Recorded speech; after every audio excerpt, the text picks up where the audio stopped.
it's great to be back. As some of you know, I've been missing in action for the last 2 weeks, and thanks to a very supportive co-presidency with Davina and Alfredo, where I was granted a couple Sundays off for rest and renewal. And as a result of that, I was going to come in here, as I said earlier, and talk to you about living a life in balance, like I could figure it out in 2 weeks. And I was having a lot of challenges writing the talk, and then all of a sudden, as very often happens, as my music director will attest to, I had a change of heart and a change of mind of what I wanted to talk to you about today, based on some recent events in my life. And so instead of the old talk, I think we have the new title projected up there. What is the lion in your driveway? Now, for some of you old-timers, this is an old story, an old talk. It actually got published in Unity magazine under my married name, Barbara Zabunides. If you want to search back in the archives, it would have been sometime between 1999 and 2001 that it was published. But what really kind of made up my mind for me, I was in the 4T Prosperity Program yesterday with my students, and I asked people, well, how many of you know my line in the driveway story? And they're all like, no clue. And I looked back, and I actually gave that talk in September of 2007 to about 20 people at this church, who most of them are not here anymore. So I said, it's time. It's time to revisit this, especially in the light of some of the things that have been happening in my life, as I mentioned. How many of you are friends with me on Facebook? So many of you may know what the reason is. If you do read my posts, you may get sick of me after a while. And you may not be up on exactly what happened this past week. So what I want to do is start this morning by reading you some of my entries from this week.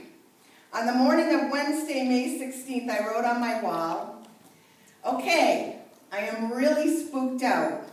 Last night at around 10 p.m., I heard all this banging in the house, and when I went to investigate, I found my mom and my kitty Regina, her kitty Regina. They were sleeping snuggled in their bed. Went and checked all the doors and all the windows. Everything seemed fine. But this morning I discovered outside that all the bird feeders had been torn down and thrown all over the backyard. I think a bear came to visit. All the bird seed has been eaten and the feeders were full. I'm a little scared right now. LOL. For those of you who are not on Facebook, I used to think that means lots of love, but it means laugh out loud. So I do that a lot. LOL. So I received 12 responses to this post. One from our very own Tina Go, who wrote, John, her husband, John Go, says most likely a raccoon in your neighborhood because bears have a tendency to be quiet.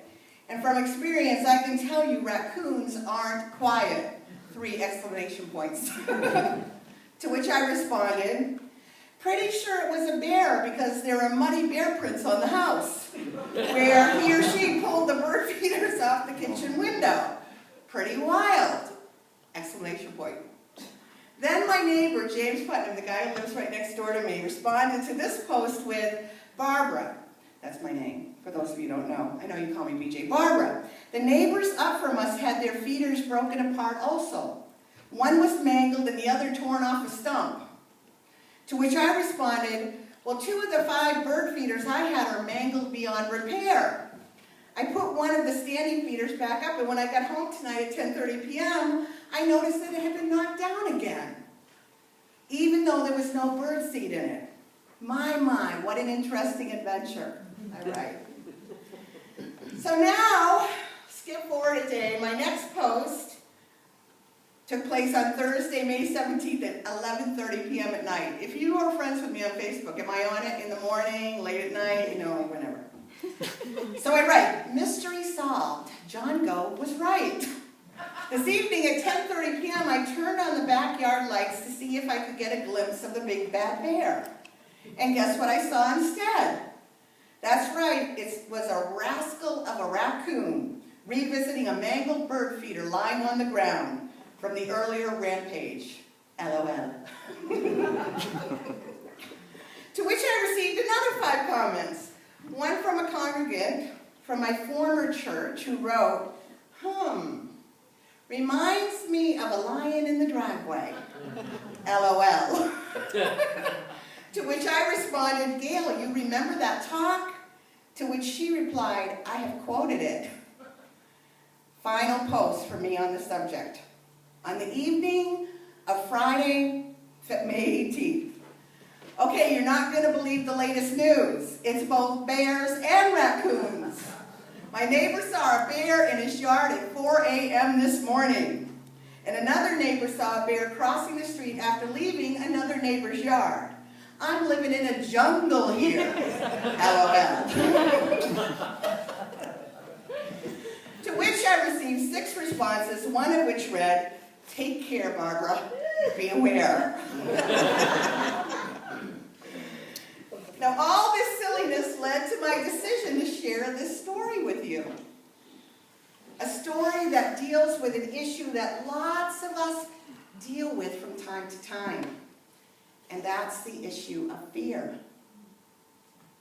Fear. We have all experienced fear. And there are certainly times in our lives, right, when fear is a perfectly normal reaction. Am I right? For example, when something scary actually does happen, such as coming actually face to face with a bear in your backyard. That might be a time to feel fear for some of us. But that is not exactly the type of fear that I want to talk to you about this morning. I'm going to be talking about the fear that lingers in our own minds. Imagine fear, that fear that keeps us from our highest good. Fear such as, oh, I might come face to face with the bear in the backyard. Big difference, right? Between coming face to face with the bear. Fears that something terrible is going to happen to me. You ever have any kind of fears like that? Or something terrible is going to happen to someone I love. Actual thoughts and feelings that we all at some point have experienced. Or how about the one that I experienced, I struggled with during my first year in ministerial school? I'm going to be attacked and torn to shreds by the mountain lion in my driveway. Yes, I'm not joking. There was a mountain lion in my driveway. I want to explain, so I'm going to sort of start at the beginning. When I went to ministerial school back in 1999, I moved from Massachusetts to Missouri, and I was fortunate enough to move into this farmhouse on this big patch of land. It was absolutely gorgeous. And every day there would be nature just expressing its best. There were beautiful birds to look at and bunnies hopping to and fro. And I even had a flock or a herd or whatever it's called of deer that would come into the pasture behind the house every day and graze. And I could watch the little ones playing and so forth. And we had a back porch, and I would go out there and just have the most beautiful times of meditation. It was an incredible feeling of joy. But that joy was not meant to last, because the fear of possible danger would soon begin to seep in.